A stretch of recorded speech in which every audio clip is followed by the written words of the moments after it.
Thank you very much, Ilona. Thank you for the opportunity to be here and to actually be one of the good eggs in the basket, shall we say. We're here today, obviously, to try and share some of the client success stories that we've had and show you a little bit about how they achieved that. I'm also very pleased to be here today. It's the first sojourn out since lockdown of last year. So we are cautiously progressing, and I hope it's the sign of better things to come. So a little bit about myself. I'm David Brayne. I'm the Senior Growth and Innovation Specialist, one of a team of over 35 across the north of England.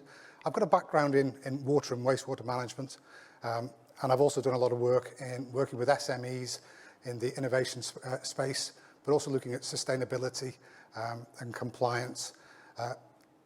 It really floats my boat to do innovation, those new challenges, those new opportunities. And I guess I've always been a little bit of a maverick, so apologies if I don't stick to the knitting today. So a little bit about Innovate UK Edge. That's a program put together to help to support you as SMEs, but also to access funding. And we also help you to make informed decisions about how to use that funding through various forms of strategy, plan development, helping you to understand the finances of your business. We help you to develop strategies. We bring you new tools into the business. Hopefully, we also try and develop an innovation culture within your business through our activity. And also make connections both within the UK and overseas. So, why else are we here? Well, it's not only as a result of Brexit and COVID, although they are challenges themselves, but the funding comes from central government in order to help us maintain the UK at the forefront of innovation and to ensure and encourage more internal investment, especially in our economy and our small businesses. We're certainly not here for those limp-along businesses, and we're not free money, nor are we a rescue package, although there has been an element of that over the COVID period. It is, however, for ambitious companies, for those engaged in R&D, for those looking at new markets, for those experimenting with new business models and new applications. We're here to help coach, to mentor, to advise, and to connect. And we also bring other opportunities through other programs within Innovate UK, such as Women in Innovation, Young Innovators, Scale Up, and national programs like Pitchfest that are run on a regular basis, and individual global business innovation program visits to different countries. Prior to COVID, that was in person. During lockdown, we've been transferring to a virtual platform, and going forward, no doubt we'll have a mix of those.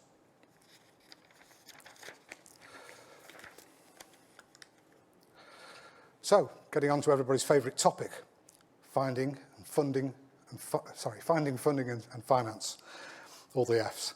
But it's not all about just finding those sources.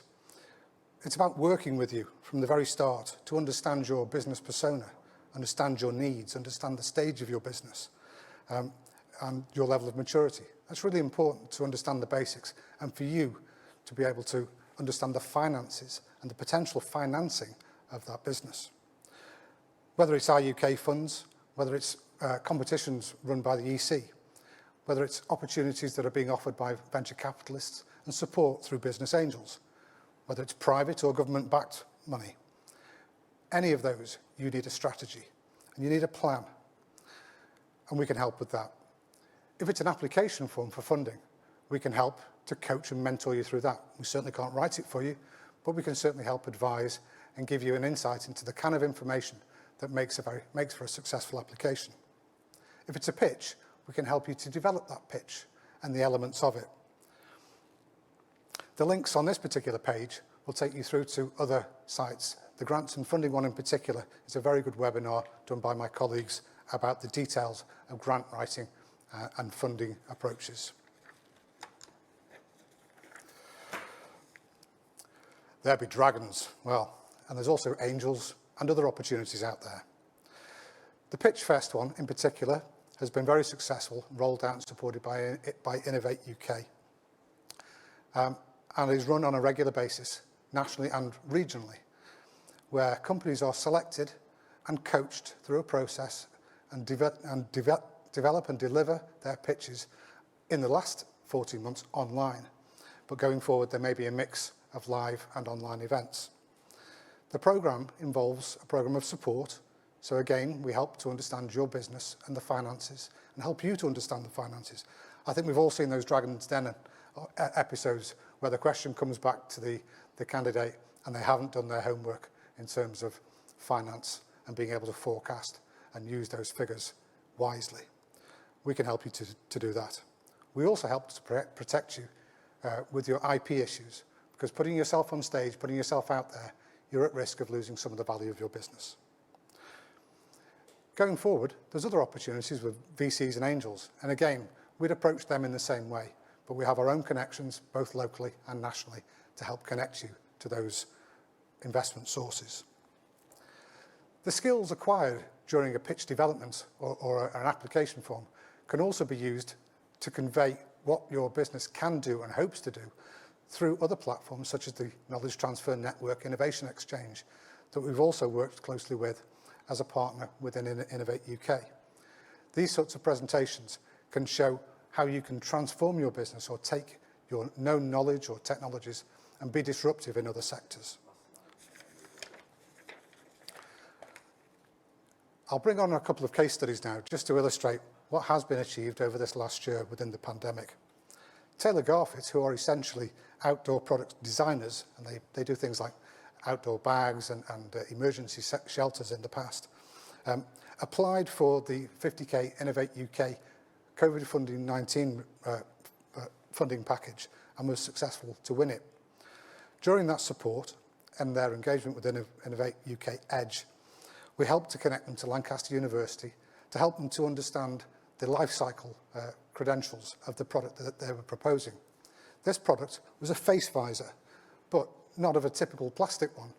They wanted to make one that was eco-friendly, one that could degrade, biodegrade, or be fully recycled.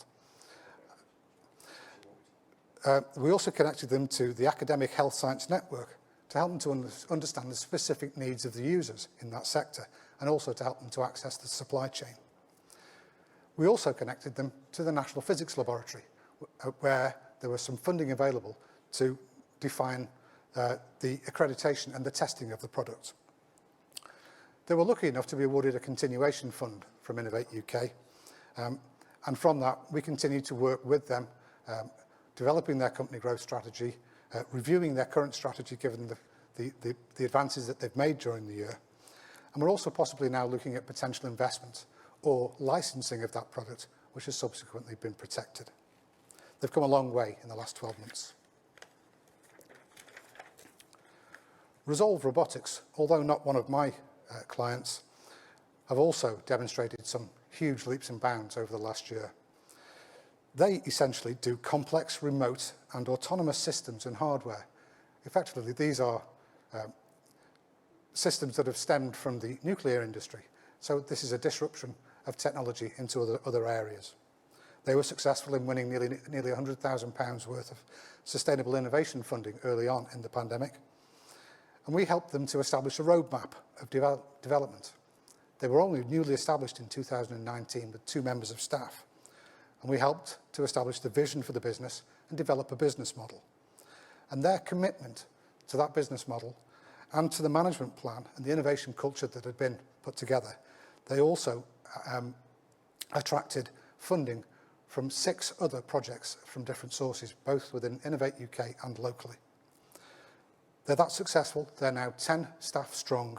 They've grown 350% in terms of turnover in the last financial year alone. And now it seems that the skies are their limit. But with 10 staff, that's significant changes in such a short period of time. Finally, my last case study is Canine Nation. And would you believe that their website address is caninenation.dog. I absolutely love that. They presented themselves to Innovate UK Edge specialists, like me, but in Yorkshire. And they were at the point of despair. They were frustrated with their level of progress, and they felt that they were on the point of failure. Through coaching and mentoring and the development of a pitch presentation, they were able to put themselves in front of Pitchfest 2019, which at the time was in person rather than online as it was last year. That led to another round of pitching and coaching to the North Invest Angels, and had a combined cash and sweat equity worth £250,000. Further coaching and support then led to a second round of funding, with a combination of angel funding and crowdfunding to a value of £170,000. Behind the scenes, of course, there's strategy that supports all of this pitching. And going from strength to strength, they've ended up being represented on the BBC One show fairly recently, which just kind of brings it home that they've now managed to engage the hearts and minds of both consumers and business customers. In summary, it's not all about the money. It's about the way that we can support you. It's the way that we can give you that edge.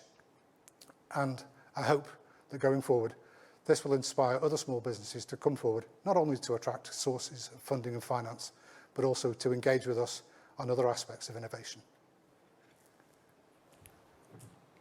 Thanks ever so much, David. And absolutely, as a small business in the room, incredibly inspired by that, if not slightly overwhelmed. We feel like we've done quite a lot in the last 12 months or so, and then you see case studies like that, just absolutely phenomenal. What has been the kind of change of conversations over the kind of last year or so? I know you mentioned some of those pitching events have gone online as a result of what's happened. Has there been a change in the type of support and concerns that organisations have had?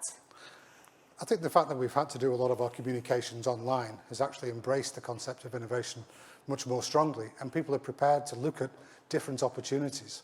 And of course, the markets have been changing, people's habits have been changing, and it's forced companies to look differently at things. It's been a very positive year, despite the difficulties that we've all encountered. And I only hope that this is the start of something much more dynamic. It certainly has been for us as a company and as a provider of services. Amazing. And what a lovely kind of a point to sum up what you've said there, that it has been an incredibly challenging year. It's been more difficult than most years any of us will have experienced. But if that's made us more innovative, more resilient, more able to support each other, then hopefully that is something that we can definitely hang on to going forward.